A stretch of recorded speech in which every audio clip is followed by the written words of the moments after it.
Welcome to the History AI podcast, where the past comes alive with facts, anecdotes, and a dash of humor. Here are your hosts, Chuck and Marco. Hello, history buffs. Welcome back to another episode of the History AI podcast. I'm Chuck. And I'm Marco. Today, we're taking a trip into the world of animation, imagination, and innovation. That's right, we're diving into the life and legacy of Walt Disney, the man who made Mickey Mouse, theme parks, and even fairy tales a household staple. Disney is such a towering figure, not just in entertainment but in modern culture. I mean, who doesn't have a favorite Disney movie? Whether you grew up with Mickey or are more into Pixar, it's impossible to avoid his influence. And get this, Walt Disney's story isn't just about cartoons.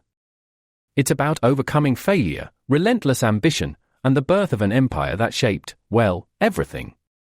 So, buckle up folks, this is one magical history tour. Yeah, Marco, we're going all the way back to the early days, starting with his humble beginnings.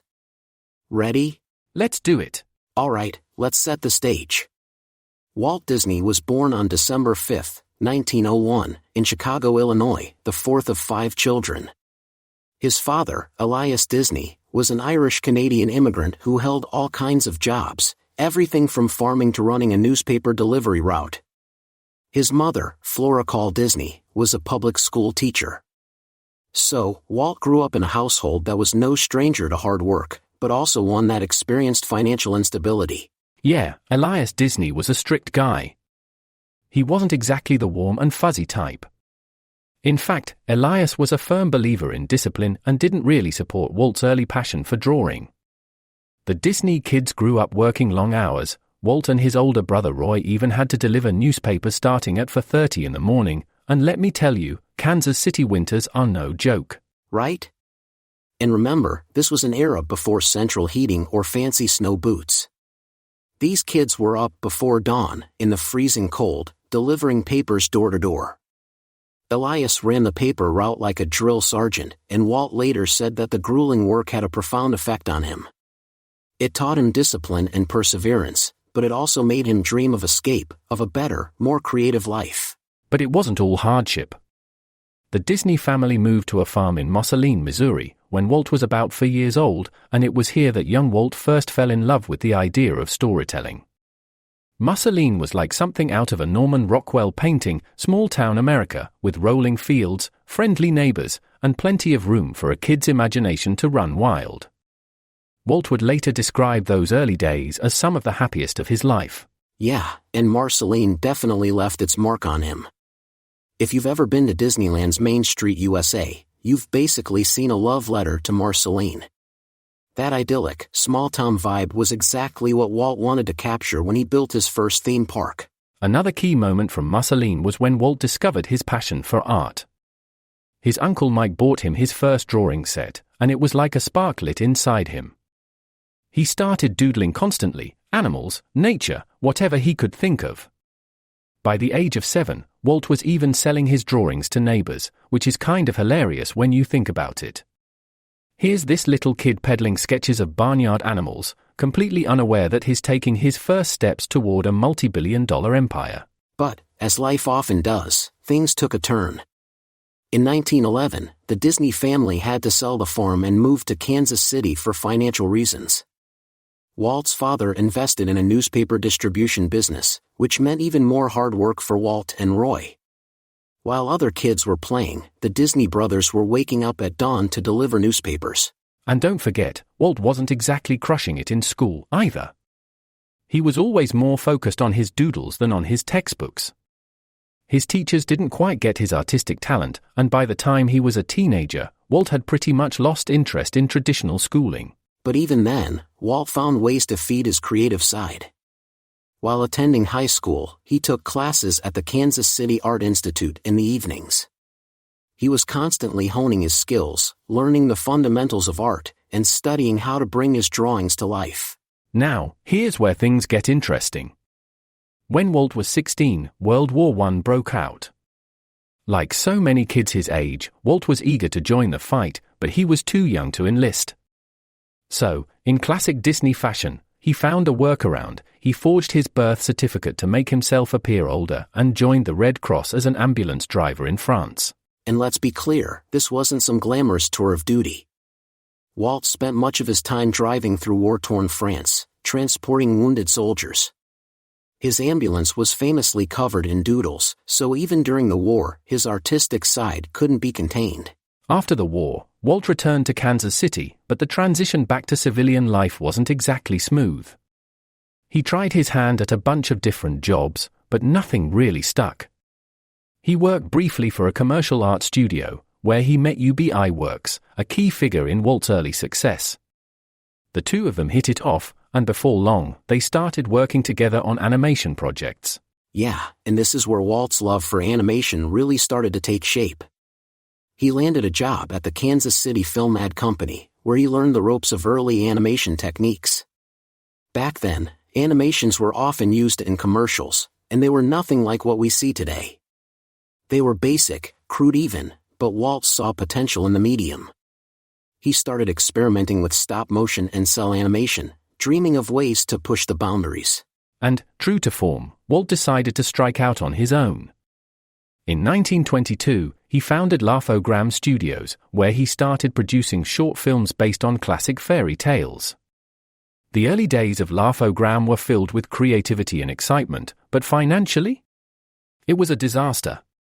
Walt was only 21 at the time and didn't really have the business sense to keep the studio afloat. Exactly. The company was bleeding money, and Walt eventually had to declare bankruptcy.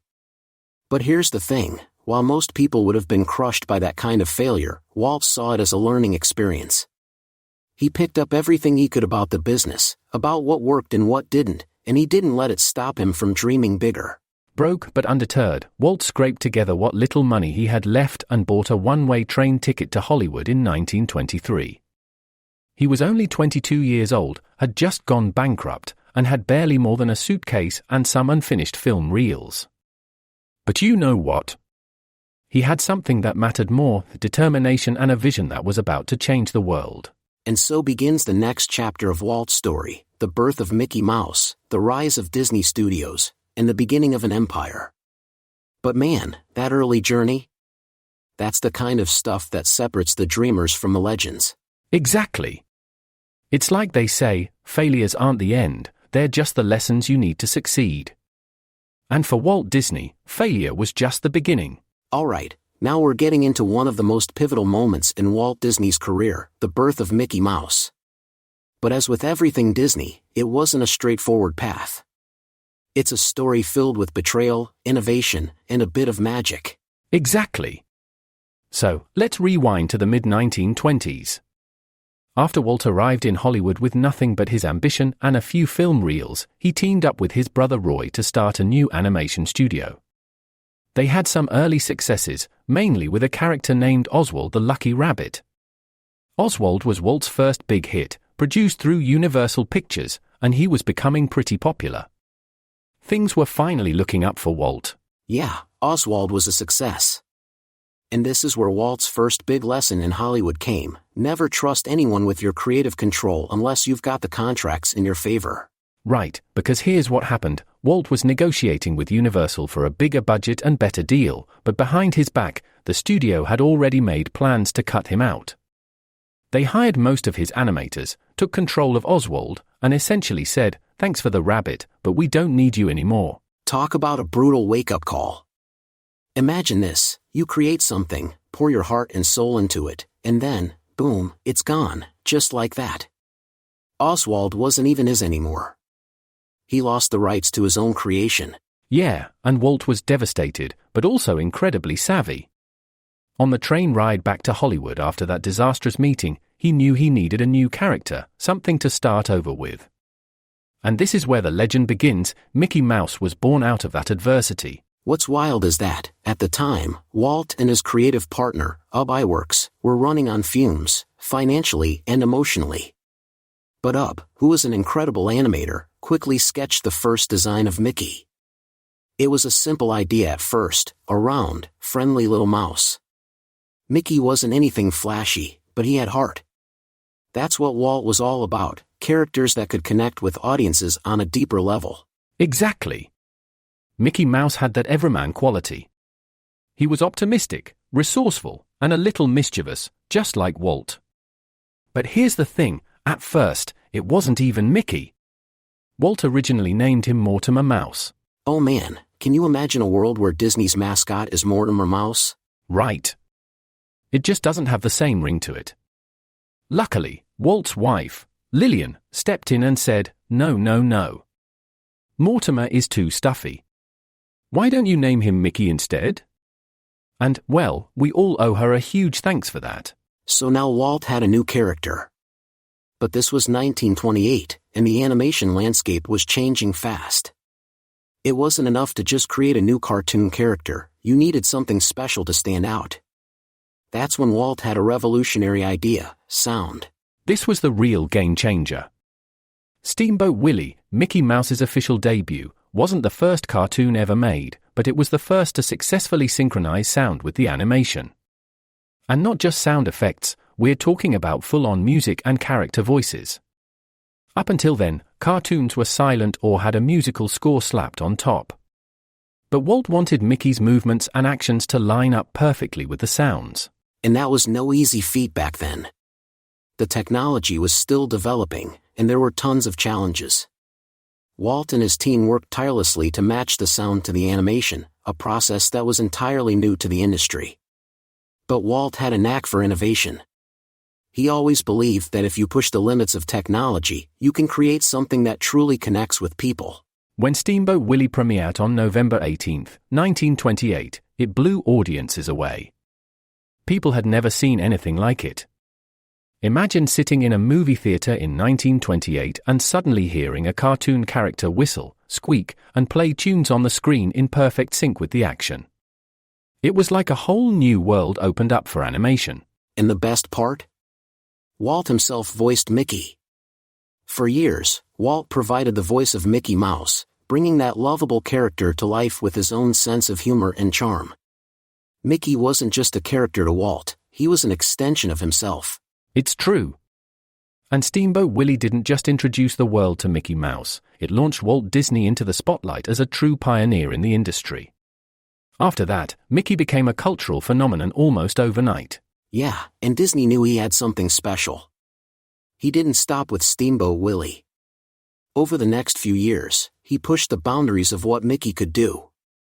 He produced a series of Mickey Mouse shorts, each one more inventive and ambitious than the last. Mickey quickly became the face of Disney's growing empire and, in many ways, became the first true animated superstar. What's incredible is how Walt kept evolving Mickey's personality. At first, Mickey was more of a mischievous troublemaker, but over time, Walt softened him, turning Mickey into the kind, friendly mouse we know today. Mickey became a symbol of hope and optimism during some pretty dark times in America. Think about it, this was the late 1920s and early 1930s, right in the middle of the Great Depression. People needed a little joy, and Mickey provided that escape. Right. He was more than just a cartoon character, Mickey Mouse was a cultural icon. Kids loved him, adults adored him, and Mickey started showing up on everything from toys to lunchboxes. But Walt wasn't about to rest on his laurels. With Mickey leading the charge, Disney Studios began developing more ambitious projects. And remember, this was still the early days of animation. Walt was constantly pushing for new technologies, better storytelling, and higher production values. He wasn't satisfied with just cranking out simple cartoons. In fact, Mickey's success laid the groundwork for what would come next, Walt's dream of creating the world's first feature-length animated film. But that's a story for a little later. Absolutely. But before we move on, let's not forget what Mickey Mouse represents. Walt himself once said, "It all started with a mouse." Mickey wasn't just a character, he was the foundation of the Disney empire. Without that plucky little mouse, we wouldn't have the parks, the films, or the magic that defines Disney today. And there's something really poetic about that. Mickey Mouse was born out of one of the darkest moments in Walt's life, when he had lost everything with Oswald. But instead of giving up, Walt took that setback and turned it into something extraordinary. That's the kind of resilience that defines true innovators. Exactly. Mickey Mouse wasn't just a cartoon character, he was Walt's declaration that creativity and optimism can overcome even the worst setbacks. And boy, did Mickey deliver. So, with Mickey now the star of the show and Disney Studios gaining momentum, the stage was set for Walt's next big leap into the unknown, a full-length animated movie that would change cinema forever. So, Mickey Mouse was a hit, but Walt Disney wasn't the kind of guy to rest on his laurels. He had bigger dreams, and his next vision would not only change his studio but also the entire film industry. We're talking about Snow White and the Seven Dwarfs, the world's first feature-length animated film. And it's important to understand just how ambitious, and frankly, crazy, this idea was at the time. In the 1930s, animation was primarily seen as a short-form medium. People loved cartoon shorts, but they were just that, short. 10, maybe 15 minutes long tops. To most people, the idea of a full-length animated feature was not only unthinkable, but also, well, laughable. Right, everyone thought Walt was out of his mind. Even the people closest to him were skeptical. His wife, Lillian, and his brother, Roy, both tried to talk him out of it. Industry insiders dubbed it Disney's folly because they believed no one would want to sit through an hour plus of animated characters. Animation was for kids, they thought, not something that could sustain an audience's interest for the length of an entire movie. And to be fair, it was a huge risk. At that time, animated shorts were fairly inexpensive to produce, and the returns were pretty solid. But a feature-length film? The costs were astronomical by comparison. Walt estimated that Snow White would cost about $250,000 to make, which was already a huge sum for an animated film. By the time the movie was completed, the final cost ballooned to around $1.5 million, which in 1937 was absolutely staggering. Let's put that into perspective for a second. This was during the Great Depression. People were scraping by, and here's Walt Disney, sinking what amounted to the entire future of his studio into a project that everyone believed was doomed to fail. If Snow White flopped, it wouldn't just be a minor setback. It would mean bankruptcy for Disney Studios, and Walt knew that. But here's the thing about Walt, he wasn't just chasing a dream, he was pushing the boundaries of what animation could be. He believed that animation could tell a deeper, more emotional story than just slapstick comedy. He wanted to create something that would move audiences, something with heart, drama, and magic. And that's why Snow White was so revolutionary. One of the biggest challenges Disney faced was convincing his animators, and, frankly, the public, that animated characters could be taken seriously. Up until that point, most animated characters were exaggerated, often goofy caricatures. But Walt wanted the characters in Snow White to be realistic, relatable, and emotionally complex. This wasn't just a series of gags strung together, it was a story with real stakes, where the audience could laugh and cry. That's where the innovation came in. Disney and his team, which included legendary animators like the 9 Old Men, pioneered techniques that had never been used in animation before. One of the biggest breakthroughs was the use of the multiplane camera. This allowed them to create the illusion of depth by filming several layers of artwork simultaneously, giving the backgrounds and characters a more three-dimensional feel. Right, the multiplane camera was a game-changer. It gave the animation a depth and richness that had never been seen before. In one of the most famous scenes, the evil queen's transformation into the old hag, you can see how the camera zooms through layers of forest and cliffs to create a truly immersive atmosphere. For audiences in the 1930s, this was nothing short of magical. It was like watching a whole new art form being born. Another innovation was the way Disney approached character animation. He wanted the human characters, especially Snow White herself, to move naturally and believably. To achieve this, Disney used a technique called rotoscoping, where live-action footage was filmed and then traced over by animators to give the movements a lifelike quality. Snow White's graceful, fluid movements were unlike anything audiences had ever seen in animation. And let's not forget the emotional range Walt was aiming for with the story. One of the key elements of Snow White was its use of music. Disney understood that music could enhance the emotional impact of a story, and he wanted the songs in Snow White to be integrated into the narrative, not just background music. Songs like Someday My Prince Will Come and Hi-Ho became instantly iconic. The use of music wasn't just an afterthought, it was baked into the DNA of the film. The dwarf song Hey Ho was playful and fun, but then you had the darker, more menacing themes when the evil queen was on screen. And let's talk about that evil queen for a second. She was terrifying. Disney didn't shy away from making her a genuinely scary villain, which was a bold move at the time. Most people assumed cartoons should only be light and fluffy, but Walt wanted to tell a real fairy tale, with both light and dark elements. Yeah, the Queen's transformation scene where she becomes the old hag? That freaked people out back then. There were reports of kids crying and being scared out of the theater, but Walt stood by his vision. He believed that children could handle those emotions, and that experiencing fear and sadness in a story was part of what made the eventual happy ending so satisfying. And it worked. When Snow White premiered at the Carthay Circle Theatre in Los Angeles on December 21, 1937, it was an absolute sensation. The audience gave it a standing ovation, and some people were reportedly moved to tears by the emotional depth of the film. Critics, who had been skeptical before its release, were now calling it a masterpiece. And let's talk about the box office numbers. Snow White went on to gross $8 million during its initial release, which, for context, made it the highest-grossing sound film at the time. Adjusted for inflation, that's over $1 billion today. And this was during the Great Depression, when money was tight for most people. Yeah, it's incredible. Snow White was not only a commercial success, but it also saved Disney Studios. Walt had bet everything on this film, and it paid off in a big way. The success of Snow White gave Disney the financial freedom to continue pushing the boundaries of animation, paving the way for future classics like Pinocchio, Fantasia, Dumbo, and Bambi. What's also interesting is how Snow White set the template for what would later become the Disney formula, a mix of timeless storytelling, lovable characters, innovative animation, and music that sticks with you. It wasn't just a technical achievement, it was a cultural milestone that established Disney as a powerhouse in entertainment. And beyond that, Snow White proved that animation could be a serious art form, not just a medium for cheap laughs or kiddie entertainment. It showed that animated films could tell stories with emotional depth and universal themes.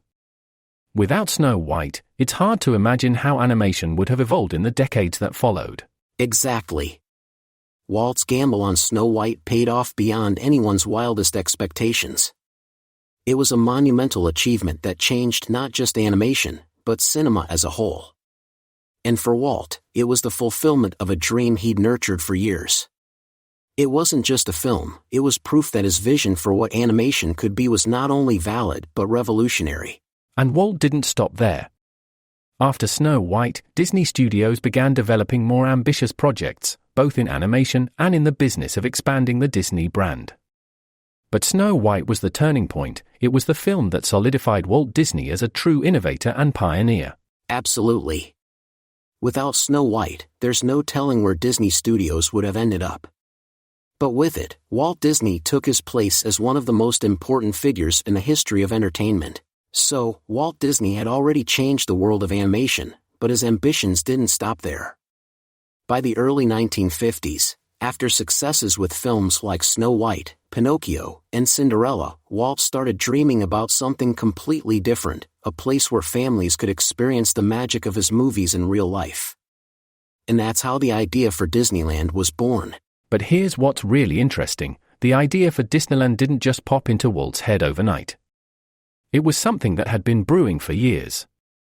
As early as the 1940s, Walt was visiting amusement parks with his daughters, Diane and Sharon, and he realized something important: there weren't many places where parents and kids could have fun together. Most amusement parks back then were grimy, noisy, and aimed more at thrilling adults than entertaining families. Yeah, exactly. Walt would often take his daughters to Griffith Park in Los Angeles, and while they rode the carousel, he'd sit on a bench, watching them and thinking, there's got to be something better than this. He wanted to create a place where both kids and adults could enjoy themselves, a place that would capture the imagination and bring his animated worlds to life. It's also worth noting that Walt's interest in creating a theme park wasn't just about rides. He was a storyteller at heart, and he wanted Disneyland to be a place where people could literally walk into the stories they loved from his films. But at first, the idea was a lot smaller. Initially, Walt envisioned something called Mickey Mouse Park, a small, family-friendly park near the Disney Studios in Burbank. That's right. But as Walt started thinking more about it, the idea grew and grew. He wanted more than just a few rides and attractions. He wanted entire themed lands, each with its own atmosphere, where guests could be immersed in different worlds. The concept expanded far beyond what could fit near the studio, and soon the project was too big for Burbank. Walt started looking for a larger plot of land, which eventually led him to Anaheim, California. Now, here's where things get tricky. Walt wasn't exactly swimming in cash at this point. The studio had gone through some rough financial patches during and after World War II. So, to fund his ambitious Disneyland project, Walt took some major risks. One of his most brilliant moves was turning to television, which was still relatively new at the time. Oh yeah, Walt was nothing if not a visionary when it came to using emerging technologies. He partnered with ABC to produce a weekly TV show called Disneyland, which wasn't just an entertainment program, it was also a brilliant marketing tool. Each episode featured different aspects of Walt's work, from showcasing his animated films to behind-the-scenes looks at the creation of Disneyland itself. Exactly. The Disneyland TV show was like a 1950s version of crowdfunding. Walt used the show to generate interest in his theme park and secure the funding he needed from ABC. This deal with the network helped him finance the park's construction, and it also introduced millions of Americans to the idea of Disneyland months before it even opened. And let's not forget how revolutionary the concept of Disneyland was. At the time, amusement parks were known for their carnival-like atmosphere, dirty, unsafe, and often home to sketchy sideshows. Walt wanted none of that. He was all about attention to detail, cleanliness, and, most importantly, creating a seamless experience for visitors. Every element of Disneyland, from the rides to the landscaping to the architecture, was designed to transport people into a different world. And speaking of different worlds, Disneyland was organized into themed lands, which was totally new at the time. When the park opened on July 17, 1955, guests could visit Main Street USA, Adventureland, Frontierland, Fantasyland, and Tomorrowland. Each area had its own unique vibe and attractions, all carefully curated to tell a story. Let's talk about opening day for a minute though, because that was a disaster. Today, we think of Disneyland as this well-oiled machine, but the grand opening was a nightmare.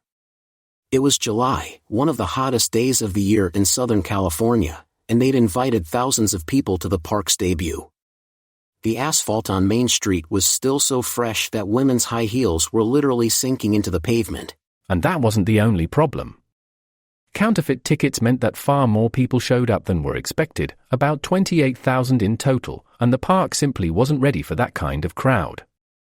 Some of the rides broke down, food and drink vendors ran out of supplies, and there were plumbing issues, meaning some of the bathrooms weren't working.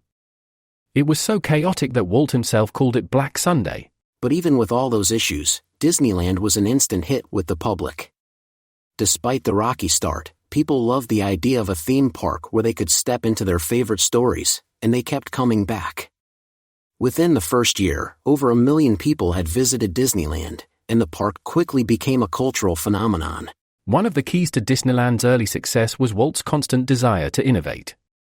He was never content to leave things as they were. Even after Disneyland opened, Walt was already thinking about what he could do next. He had a philosophy of plusing, making things better. He believed that Disneyland would never be finished, that it would keep evolving and improving as long as people visited. Yeah, that's one of the things that really set Walt apart from other park owners. He saw Disneyland as a living, breathing thing, constantly changing. Within just a few years, he added new attractions like the Matterhorn bobsleds, submarine voyage, and monorail. Walt was always looking for ways to push the envelope, and he loved incorporating new technology into the park. And this is where Disneyland became more than just a theme park, it became the blueprint for immersive entertainment. Walt was essentially building a real-life fantasy world where people could escape the ordinary and step into the extraordinary. This idea of complete immersion in a story has since become the gold standard for theme parks around the world. But Walt didn't stop there. Even as Disneyland became a massive success, he was already dreaming bigger. In the 1960s, he started thinking about an even grander vision, something that went beyond just rides and themed lands. He started planning what he called the Experimental Prototype Community of Tomorrow, or EPCOT. Right, EPCOT was a much bigger concept than just a theme park. Walt envisioned it as a functioning city of the future, a place where technology, innovation, and urban planning would come together to solve the problems of modern life. He wanted EPCOT to be a model for cities across the world, a place where people could live, work, and innovate in harmony with cutting-edge technology. Sadly, Walt never got to see EPCOT come to life. He passed away in December 1966 before his vision could be fully realized. But even though the EPCOT that eventually opened in Walt Disney World wasn't exactly the futuristic city he had imagined, it still reflected Walt's passion for innovation and the future. And of course, Disney's impact goes far beyond Disneyland and EPCOT. After his death, the Disney company expanded into an entertainment juggernaut. The theme parks multiplied, with Walt Disney World opening in Florida in 1971, and Disneyland-style parks popping up in Tokyo, Paris, Hong Kong, and Shanghai. Walt's dream of creating immersive, magical worlds became a global phenomenon. And it wasn't just about theme parks either. Disney continued to push the boundaries of film, television, and technology.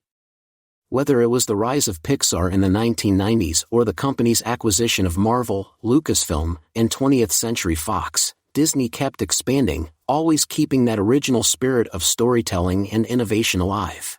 Exactly. Walt Disney's legacy isn't just about Mickey Mouse or Disneyland, it's about a way of thinking, a belief in the power of imagination, creativity, and relentless innovation. He saw the world not as it was, but as it could be, and that's why his influence continues to shape entertainment and culture to this day.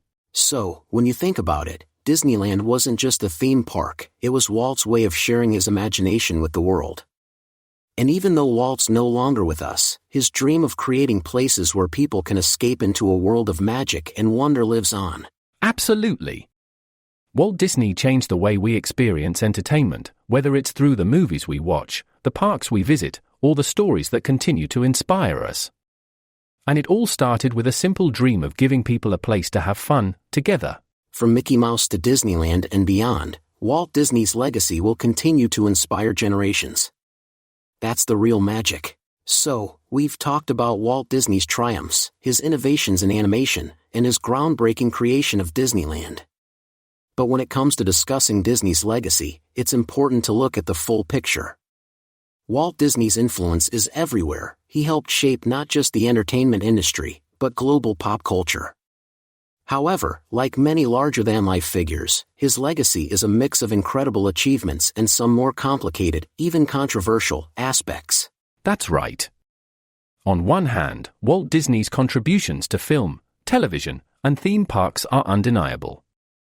He revolutionized animation, creating films like Snow White and Bambi, movies that are still beloved today, decades later.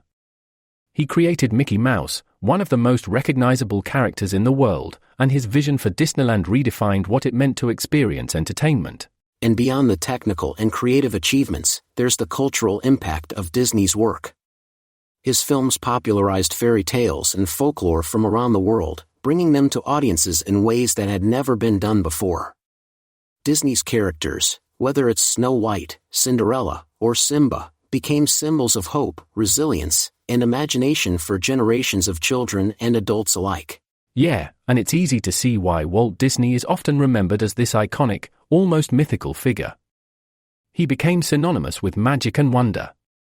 But as with any myth, there are complexities that tend to get glossed over, especially when it comes to some of the more controversial aspects of his life and legacy. One of the most persistent controversies surrounding Walt Disney is the accusation that he held anti-Semitic views. While there's no direct evidence that he personally harbored anti-Semitic beliefs, some of his actions and associations have certainly fueled this narrative. For instance, Disney had well-known ties to controversial groups during the 1930s and 1940s, including the Motion Picture Alliance for the Preservation of American Ideals, an organization that was openly anti-communist and had members with strong anti-Semitic views. There's also the issue of his relationship with certain individuals, like Henry Ford, who was a notorious anti-Semite. Disney Studio hosted meetings for the German-American Bund, a pro-Nazi organization, which has raised a lot of eyebrows over the years. While Walt himself may not have actively participated in anti-Semitic rhetoric, the fact that his studio was used for such purposes certainly complicates his legacy. Exactly. And there's the fact that some of the films produced under Disney's watch contain what could be seen as problematic and racially insensitive content. One of the most famous examples is Song of the South, released in 1946. The film is set in the post-Civil War South and portrays an overly romanticized view of plantation life. Even in its time, it was criticized for perpetuating harmful racial stereotypes. To this day, Disney has chosen to keep the film largely out of circulation, acknowledging its problematic portrayal of African American characters and culture. And it's not just Song of the South. Even earlier films, like Dumbo and Peter Pan, include characters and depictions that are now widely considered offensive. In Dumbo, for example, there's the infamous scene featuring the crows, which are widely seen as racist caricatures, drawing on minstrel show stereotypes. Peter Pan has similarly been criticized for its portrayal of Native Americans, with the "What Made the Red Man Red" sequence offering an outdated and offensive depiction of indigenous peoples. Right, and it's important to note that these films were products of their time, reflecting the social attitudes that were common in Hollywood and American society during the first half of the 20th century. Disney's legacy, like that of many other cultural giants, is shaped by the changing perspectives on race and representation that have emerged over the years. Another thing that comes up when people talk about Walt Disney's legacy is his complicated relationship with labor unions. In 1941, Disney animators went on strike, demanding better pay and working conditions. Walt was fiercely opposed to the strike and viewed it as a personal betrayal. He believed his animators should be loyal to the studio, but the truth is, many of them were underpaid and overworked. Yeah, that strike was a huge turning point for Walt personally and for the studio. He reportedly became more suspicious and hardened after the strike, viewing the labor movement as part of a larger communist conspiracy, which was a pretty common fear during that era. This contributed to his involvement with the Motion Picture Alliance for the Preservation of American Ideals, which, as we mentioned earlier, was an anti-communist group. And then there's the whole episode with the House Un-American Activities Committee, WAC, in the late 1940s. Disney was called to testify, and during his testimony, he named several people he believed were communists working in Hollywood, including some former employees. His actions earned him a reputation as someone who was willing to cooperate with the government's blacklisting efforts, and that part of his legacy remains controversial to this day. For sure. It's a tricky legacy. On one hand, Walt Disney is remembered as an unparalleled visionary who created timeless stories and characters. On the other hand, his actions during the WAC hearings and his harsh treatment of workers during the 1941 strike paint a picture of a man who could be ruthless when it came to protecting his business and personal vision. And we can't forget that Disney was a relentless perfectionist, which had its pros and cons. His high standards pushed animation to new heights, but they also made him a difficult person to work for. His employees, especially in the early days, often described working under Walt as a mix of awe and terror. He was demanding, uncompromising, and didn't tolerate failure. Right, and that drive for perfection was both his greatest strength and, in some ways, his greatest flaw. It's what led to masterpieces like Snow White and Fantasia, but it also created tensions in the studio. Even his relationship with his brother, Roy, who handled the business side of things, was strained at times because Walt's creative ambitions often put financial pressure on the company. But despite these controversies and personal flaws, it's undeniable that Walt Disney left an extraordinary legacy. After his death in 1966, the company continued to expand, becoming one of the largest entertainment empires in the world. Today, Disney is a global brand with a reach that extends far beyond films and theme parks. From television to streaming services like Disney Plus, to the acquisition of major franchises like Marvel, Star Wars, and Pixar, the Disney brand has continued to evolve. And that's part of Walt's lasting influence. He wasn't just a creator, he was a visionary who understood how to build a brand. The Disney name has become synonymous with family entertainment, but it's also a symbol of innovation and storytelling. Walt's legacy has been carried on by the company's expansion into new technologies and storytelling mediums, like CGI animation and virtual reality experiences in the parks. Exactly. And that's the complex part of Walt Disney's legacy. He was a genius at what he did, but he was also a man of his time, with all the flaws and contradictions that come with that. He was visionary but stubborn, kind but tough on his employees, progressive in some ways and regressive in others. So, when we look at Walt Disney's legacy today, we see the full spectrum, the magical worlds he created that continue to inspire joy and imagination, and the more difficult aspects that reflect the era in which he lived and the challenges he faced. His impact is felt everywhere, but it's important to remember the whole person behind the myth. Absolutely. Walt Disney left behind a vast empire of entertainment that continues to shape global culture, but like anyone who's had such a huge influence, his legacy is complicated. And that's part of what makes him such a fascinating figure to study. At the end of the day, Walt Disney was a visionary, an innovator, and a deeply complicated man. His work continues to inspire millions around the world, but it's worth remembering that no legacy is without its shadows. Well said, Chuck. And as we continue to enjoy the worlds he created, it's important to reflect on both the brilliance and the complexity of the man behind the magic. For sure. And with that, folks, we hope you've enjoyed this deep dive into the life and legacy of Walt Disney, warts and all. All right, folks, that's all the time we've got for today. We hope you enjoyed this magical ride through the life of Walt Disney. Before we go, remember to leave us that 5-star review and subscribe to the podcast. Share it with your friends, your family, your coworkers, anyone who loves history and a good story. And don't forget to check out our new merch in the show notes. And, as always, hit us up on social media to suggest future episodes.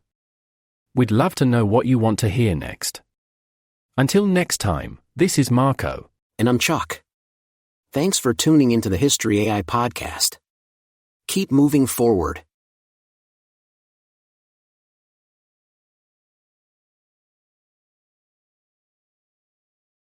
Discover the dark, enchanting world of Shadowed Journeys, the tales of Jordan and Squishy.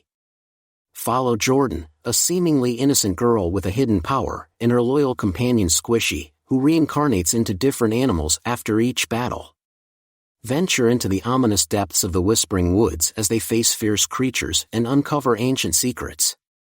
Will Jordan succumb to the darkness within, or will she find the strength to forge a new destiny? Perfect for fans of dark fantasy and epic quests, this spellbinding tale will captivate and leave you pondering the fine line between hero and villain. Dive into Shadowed Journeys today. Available on Amazon now.